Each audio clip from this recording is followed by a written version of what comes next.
간호조무사를 되게 고민하시는 분들이 많이 계시더라고요. 근데 개인적인 생각은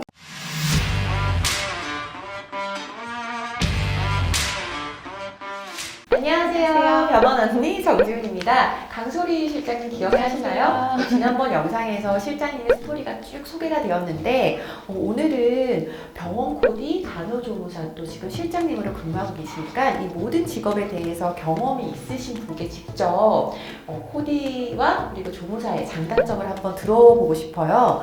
왜냐하면 실제로 병원 코디네이터를 하고 싶어하는 분들이 간호조무사를 취득해야 돼? 이런 고민도 많이 하시고 네네. 또 간호조무사 자격증 준비를 하시는 분들도 코디 쪽으로 가볼까? 이런 고민이 많고 또 제가 조금 답답해하는 댓글이긴 한데 어떤 질문이 유독 많냐면 만약에 정말 병원 코디가 되고 싶으면 빨리 저는 뭐든 해서 시작을 하길 원하는데 그럼 조무사 자격증을 취득하는데 1년 네. 마음 먹어서가 1년이지 또 준비하고 개강 일정 맞추고 하면 1년 반 걸릴 수도 있잖아요. 네네, 맞아요. 그럼 이제 언제 취업을 하나요? 그래서 이 직업 진로에 대해서 오늘 허심탄회하게 다 얘기를 해주시면 될 것 같아요.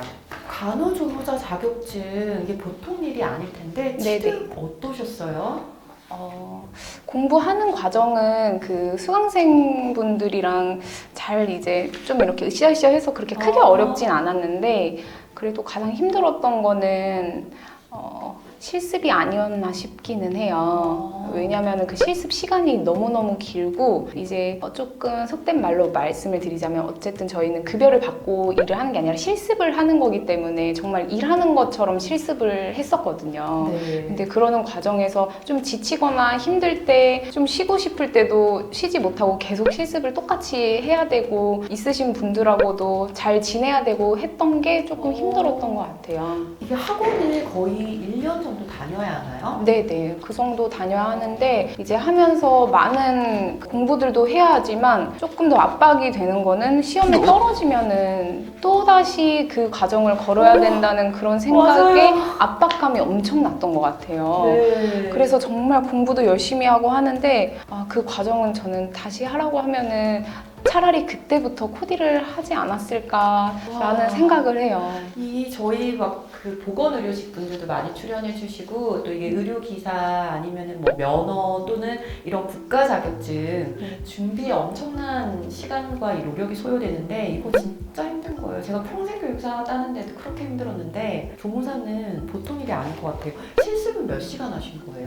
실습은 거의 한 5-6달 정도 했던 것 같은데 거기서 더 도와달라고 하셔가지고 조금 더 일을 했던 것 같아요. 그때는 당연히 비용을 받고 네네. 하신 거죠? 네네. 얼마나 또 잘했으면 실습하는 데서 더 일해달라고. 그래서 거기 수간호사님하고 말이 잘 돼가지고 이제 조금 더 도와드리게 됐는데 제가 딱 도와드릴 시즌이 간호사 통합 시스템인가? 그걸로 이제 바뀌었을 때였어요. 그래서 이제 간병인님들이 다 네. 사라지고 다 이제 간호조무사분들이 이제 일을 해야 되는 그런 상황이었는데 눈으로 보기에도 정말 힘들고 제가 하기에는 조금 어려움이 클 거라는 생각이 들어서 그냥 저는 미용 쪽인 병원이 일단 처음부터 꿈이 있었어서 그냥 그쪽으로 빠지게 되었던 것 같아요. 실습한 병원이 어떤 병원이었어요? 이제 큰 정형외과였어요. 병동도 있는 큰 정형외과 네, 병원. 큰 정형외과 병원이었어서 층별로 이렇게 다 나눠져서 몇 병동 해가지고 이렇게 나눠져 있는 그런 정형외과에서 그 실습을 했었던 기억이 납니다. 정형외과 병동이면 거동이 불편하신 분도 네, 맞아요. 쪽이 수술도 막 많고 이러니까 일이 힘드셨겠다. 그렇게 해서 이제 자격증을 떨어지지 않고 취득을 하신 거네요. 네네. 그러면 이제 간호조무사로서의 첫 직장 어떤 곳이었어요? 첫 직장은 일단은 강남으로 가야 되겠다는 생각이 컸어요. 그러니까 강북에 사는 저로서 강남은 뭔가 되게 딱 성형외과, 피부과의 그런 거리이고 누가 봐도 강남 하면 되게 멋져 보였던 어렸던 그 마음에 무조건 강남으로 가야지 해서 이제 강남으로 가게 되었는데 큰 대형 병원 성형외과였거든요. 누가 들으셔도 알만한 그런 성형외과에서 수술방으로 이제 일을 하게 됐는데 일단 첫 번째 장점으로는 뭔가 저에 대한 자존감이 굉장히 높아졌던 것 같아요. 큰 대학병원에 다니는 나는 수술방 직원이라는 그런 생각에 엄청난 자존감이 높아졌었고 뭔가 좀 전문적으로 맘대로 하는 직업을 가졌다는 그런 생각에 좀 신났던 것 같아요. 항상 뭐 출퇴근길도 나는 좀 힘들어도 뭔가 전문적인 여성의 직업을 가지고 있고 그 가는 길에 큰 그 당시에 클럽이 있었어요. 근데 아침에 출근하거나 저녁에 퇴근하면 맞아, 강남 그쪽에 많죠. 네, 그래서 항상 제 또래 친구들이 거기에서 거의 막 놀다시피 하는 거리를 저는 퇴근길이나 출근길에 항상 이렇게 지나갔었거든요. 속마음은 재밌겠다, 물론 부럽다라는 생각은 했지만 쟤네는 저기 있지만 나는 지금 내 일을 위해서 열심히 출퇴근을 한다 하고 그 MP3로 그 2NE1 나는 내가 제일 잘 나가를 들었던 것 같아요. 하지만 속으로 이런 생각도 하셨을 거예요. 나 이미 좀 다 놀아봤는데 이런 생각도 하셨을 수 있어요. 그럼 간호조무사의 업무를 사실 안 해본 분들은 저희는 현장에 있으면 너무 잘 아는데 이 수술방, 이 업무가 수술 기구 준비, 세팅, 소독 많잖아요. 네네. 그걸 좀 설명 좀 해주세요.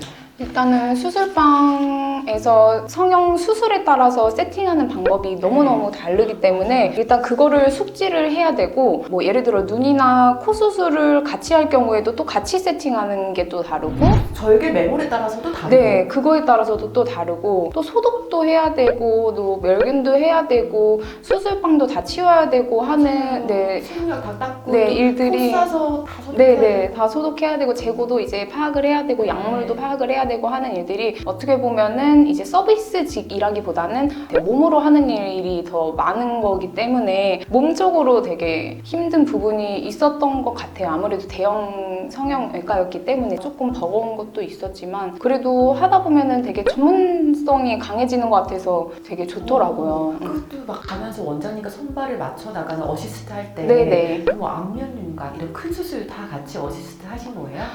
큰 수술 같은 경우에는 아무래도 조금 크신 분들, 시니어 여자, 라인 여자 분들이 많이 진행을 하시고 저는 주니어 라인이라고 해서 네 그렇게 이제 주니어 친구분들하고 진행을 했는데 저희는 거의 그냥 조금만 뭐 눈, 코 아니면 지방 이식이나 흡입 수술이라든지 그런 걸로 많이 준비를 해드렸었고 가장 조금 기억에 남는 거는 복부 거상술이었는데요. 큰 수술인데. 네, 정말 조금 풍채가 있으신 여성분의 수술을 진행하는 걸 그냥 참관할 수 있게 해주셔서 보게 되었어요. 근데 그게 정말 인상 깊었던 수술이었던 것 같아요, 저한테는. 그런 왜 세심하고 꼼꼼하고 막 그렇게 하면서 왜 이렇게 막 원장님과 손발 맞춰서 딱 수술 시작해서 끝나고 이런 거에 대해서 좀 성취감을 느끼시는 성향의 분들은 네. 이런 분들이 조무사 일하면 진짜 보람을 많이 느끼시죠. 엄청 많이 느끼실 것 같아요. 그리고 뭐 저희가 하는 모든 병원의 의료 서비스 직종이 고객분들한테 뭐 행복과 이런 도움을 드리는 다 역할들을 해주시지만 또 직접적인 액팅을 하는 의료진과 가장 손발을 맞추는 그게 또 간호조무사분들의 업무시거든요. 간호조무사는 얼마나 근무를 하신 거예요? 간호조무사로 일한 지는 사실 1년도 채 안 되기는 했었어요. 근데 차라리 저는 그때 빨리 제가 그 직종을 바꿨다는 거에 대해서 네. 다행이라고 생각을 하고 있고 꿈이 이제 최종 목표가 상담실장 아니면 뭐 총괄실장님이 되고 싶으신 분들이 간호조무사를 되게 고민하시는 분들이 많이 계시더라고요. 근데 개인적인 생각은 대표님의 생각하고 비슷한데요. 차라리 빨리 먼저 병원에 근무를 하는 게 더 나은 것 같다는 생각을 했어요. 왜냐면 저 같은 경우도 1년 이제 미만으로 이제 그 간호조무사를 하게 됐고 결국에는 코디네이터에서 지금 실장 일을 하고 있지만 물론 간호조무사나 뭐 피부관리사나 자격증이 많으면 본인한테도 되기고 이력서에도 한 칸 더 쓸 수 있는 정말 큰 메리트라고 생각을 하지만 경력보다 더 큰 메리트가 있는 것 같지는 않다는 생각이 들더라고요. 보면은 실장이 되고 나서 나는 진짜 이 커리어를 제대로 하겠어 이런 분들이 피부관리사나 간호조무사를 일하면서도 많이 취직을 네. 하세요. 그러면은 이렇게 대형 병원 아닌 뭐 10인 미만, 15인 이런 성형외과면 또 실장이 충분히 그 수술실의 모든 과정들을 볼 수가 있거든요. 확실히 이제 실장님은 간호조무사를 근무를 해봤기 때문에 시술, 수술 이런 과정에 대한 좀 이런 것들이 있어서 아마 상담할 때도 그런 부분들이 풍부하게 도움이 되는 부분도 있는데 굳이 근데 만약에 꿈이 상담실장이면은 막 다 준비하고 할 필요는 네네. 시간 너무 많이 걸리잖아요. 네, 차라리 그 시간에 네. CS CS 쪽으로 조금 더 자격증을 민간 자격증이라도 네네네. 일을 하면서 쉽게 딸 수 있는 거기 때문에 네. 뭐 병원 행정에 대한 관리자 자격증이라든지 그런 서비스업에 더 맞는 자격증을 따서 그 고객과 소통할 때 본론적으로 보일 수 있는 자격증을 따는 게 좀 더 전 나은 것 같고 충분히 병원 일을 하면서 간호 어시스는 분 뒤에 가가지고 이제 코디 분들이나 피부 관리사 분들도 볼 수 있으시고 맞아요. 뭐 많이 경력이 되셔서 상담실장님이 돼도 이제 간호조무사나 피부 관리사 자격증을 따시는 분들도 정말 많이 계시거든요. 네, 맞아요. 병원에서 심지어 지원을 해주는 병원도 있다고 네, 들었어요. 그래서 자기 개발을 하는 거는 어느 병원에서 싫어하지 않기 때문에 일단 병원 일을 시작을 하는 맞아요. 거 스타트가 중요한 것 네, 네. 같아요. 조금 성향에 따라 다를 수 있지만 저 같은 경우도 필드 일을 해보면서 사실 그때그때 저는 리더십이 필요할 때도 있었고 조금 상담 스킬이 부족하다 느껴질 때도 있었고 그리고 실제로 저는 회사를 이렇게 설립하기 전에는 사실 상담 일하면서 피부 관리사 자격증 계속 할 거면 진짜 필요하다는 생각을 했었죠. 제가 피부를 네네. 너무 모르겠더라고요. 그렇게 자기한테 맞는 것들을 경험에 의해서 하시면 좋을 것 같아요. 간호조무사랑 병원 코디 다 장단점이 있으실 거예요. 간호조무사 자격증이 병코 취업 실장에 확실히 좀 승인에 도움이 되나요? 어떠세요? 어떻게 보면은 예를 들면 간호조무사는 아무것도 못하는데 내 입장에서 뭔가 더 뛰어나게 할 수 있는 게 뭐가 있을까? 저 실장이면 저 자리에서 최선을 다하고 계시는데 나는 내 자리, 이 코디네이터 자리에서 최선을 다할 수 있는 게 무엇일까?